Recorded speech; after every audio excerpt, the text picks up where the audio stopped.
Hello and welcome. Today I'm in the Enterprise, and because she is still a work in progress, all her stats are subject to change and I expect her to change. So this is actually after the buff, or the change, where the Enterprise got the AP bombs. Now I'm not going to really discuss in detail what I think about the AP bombs because I will put out a video either later today or tomorrow where I will go over what I think about them. This is more of an example that, I can point towards then, because you will definitely see AP bombs do some pretty interesting things, let's put it that way. So, I launched the torpedo bombers first, the dive bombers second, then the fighters. I am up against the Lexington, and I think this guy is an air superior to Lexington, right? Like even before the fighters appeared on the screen, because I think I played against this guy earlier as well. So I went with my dive bombers on one side of the map, with my torpedo bombers on the other side of the map, and basically the idea is that if the enemy carrier brings fighters somewhere, the other side will be able to drop. However, the fighters are coming in right now, and I don't think my fighters will be able to come and cover me, so I'm thinking of just, maybe going in and doing the drop after all on this gasoline. Unfortunately, it will be during a defensive fire, but at least it's a drop. Now, she's very low health, so one or two torps should actually finish her. Now, the unfortunate thing is that I'm going to lose these torpedo bombers. Oh, the gasoline went down at least. Oh, I only lost one of the squadrons. Maybe I'll lose the second one too, though. I don't know. The sad thing is that the Enterprise actually only has 25 torpedo bomber replacements compared to the Shokaku's 24. So the Enterprise doesn't actually have that great of an advantage. I'll try to strafe multiple times. Unfortunately, I was kind of late on strafing out there. You see, when you get engaged, you do have to click on one of the planes, otherwise it won't let you strafe out of the lock. But this time it was slightly too slow, and my follow-up strafe kinda got my own planes too. However, I did take out his torpedo bombers, and considering he is an air superiority Lexington, I think that trade was worth it. So I'm going to use my AP dive bombers on the Bismarck here, and I will say this. Watch this. Rest in peace. 59,000 damage that she had exactly as health. Now, I've done this kind of damage before on Bismarcks, and this is where I'll elaborate on the dive bombers a little bit, because it seems that these torpedo or dive bombers are very good at dealing damage to certain types of ships. And I don't mean types as in battleships or German battleships or something like that. I mean, like, I don't know what it necessarily is, but ships like the Gneisenau, Bismarck, Friedrich Kurfürst take a lot of damage from it. And, Nagato, Fuso, Izumo as well. However, I noticed that ships like the Amagi and Yamato generally didn't take that much damage. So you have to really pick the target you actually attack with these AP dive bombers quite well, and they're completely useless against destroyers. Like, they will literally just over-penetrate. But the thing is that while I did hit this Bismarck insanely hard, this doesn't actually happen every time, or even most of the time. Most of the time you deal a lot of damage, but you don't deal this much damage. It all depends on where the bombs basically land. Which is a big gripe for me with this, because, well, we don't need more RNG and dive bombers. No thank you. I mean, it's like firing shells, right? You can't necessarily exactly determine whether the shells will hit the citadel area or not. And now you're doing it with attacks you can only do like 4 times a game. Okay, dropping on the Scharnhorst. No flooding.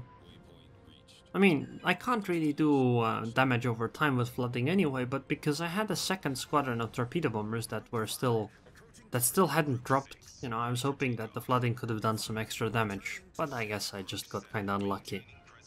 I did get the flooding now, but honestly it's too late. I mean, he should damage control party this immediately. Okay, so the next target, I guess I might go for this Bismarck or this Gneisenau. I mean, both are fairly good targets. I mean, even that Charnor's down there, but considering that she doesn't have as much health left, I guess I'll just leave it to my allies. I do wonder why my opposing Lexington actually plays air superiority. I think he would be much better served playing strike, because he clearly doesn't pay that much attention to his fighters. I think he'd be better off, you know, well, he would still get destroyed with his, probably, with his, what do you call it, his strike. At least it wouldn't be as bad as it is right now, right? Because he would be able to deal more damage, and oh my god, I just dodged the strafe by messing things up. But this time I got it right, so goodbye fighters. I mean, look at this. I mean, he is an air superiority Lexington. He should be the one preventing me from attacking. But he really isn't. And I have tier 7 planes. Okay, I guess I'll go for this Bismarck because she is pushing with the dive bombers. Let's see, how much damage does it do this time? She has 50,000 health. By the way to counter this is to turn. So, by the way, these are actually automatic drops, but look, she's turning, and the circle isn't exactly on the ship. So I only hit 4 of the bombs, which still did 15,000 damage, but it's nowhere near what the other Bismarck got hit, right? And that's purely because he turned. Only a slight amount. So, I mean, it can be considered to be RNG, but I would say that it has more to do with the fact that you actually have to avoid these, kinda like torpedo bombers. They are not like random dive bombers that, you know, it doesn't really matter what you do. On the other hand, I still think that they deal too much damage in certain circumstances. These kinds of one-shots just... I don't like them. I didn't mind them in the past for carriers, mostly because I thought that, hey, you know, if people can avoid them, you know, they just have to learn to do so. But I don't think people actually are going to, so yeah, nowadays I don't really necessarily like them as much. I'll try dropping on the Zipper with my torpedo bombers. Oh yeah, by the way, the torpedo bomber drop pattern is still terrible. Like, these are absolutely huge.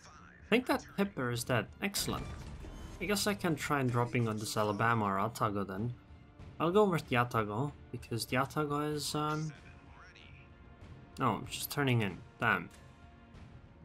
I'm surprised how little damage the Alabama did for the plane. Never mind. Never mind. Just as I say that, 5 of my planes get shut down almost instantly. Well, at least the one torpedo that dropped into the water hit the Otago and caused the flooding. So, my dive bombers are cycling. I don't want to use them on this Bismarck to finish them off. I might go for the Gneisenau instead, because she has more health, I think. So, she's a better target. It would be too much overkill potentially on this Bismarck. And now I'll try to get the angle lined up properly. Hopefully my teammates will be able to finish the Bismarck off. She has 1300 HP. I'm not sure if I can drop though, because of these enemy fighters. I guess, I don't know, I guess I'll just have to hope for the best or something. But I can catch his dive bombers and pick those off. And since they are his only source of damage, this might actually prompt him to use his fighters on my fighters instead of my dive bombers, but I kind of find it unlikely. So the Gneisenau is turning in. You know, it's actually fine to drop on the planes if if you know they're either turning or not turning, because if they are turning, you can adjust it slightly, you can, you know, predict it, like right now. Well, I hit 7 bombs, did 19,000 damage. That's pretty good, I have to say. On the other hand, I have to consider the fact that no fires are ever possible, so... You know, you have to take into account that actually causing a flooding damage over time effect is incredibly damaging. But I do know that few carrier players nowadays seem to do it, only the better ones mostly.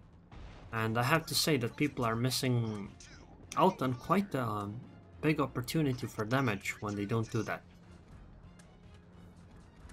But the Enterprise with the AP bombs does not actually, you know, allow that opportunity. So I'll try picking the attack off with my torpedo bombers again. Okay, let's go. Let's try. Wow, I just messed this drop up so hard. I dropped way too far, I think. Oh, and she's actually... No, never mind. I thought she was slowing down. Wow. Wow, those 4 torpedoes were so synchronized with one another. That was incredible. And the Atago is the last ship left, so... Now it's just time to wait until she gets picked off. I shot down 42 planes this game against an air superiority Lexington. I don't know what to say about that. Like, I just don't know.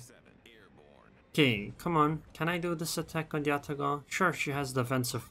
Atago has defensive fire. Why? Like, seriously, why? Also, look, 2 bomb hits. 1,400 damage. So yeah, on cruisers they aren't exactly effective.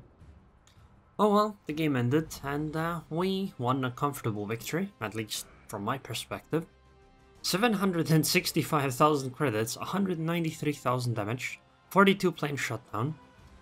I have to say this was an excellent result, 2100 XP, but I do really feel bad for that Bismarck because I don't think, like, he probably didn't know that he needs to dodge.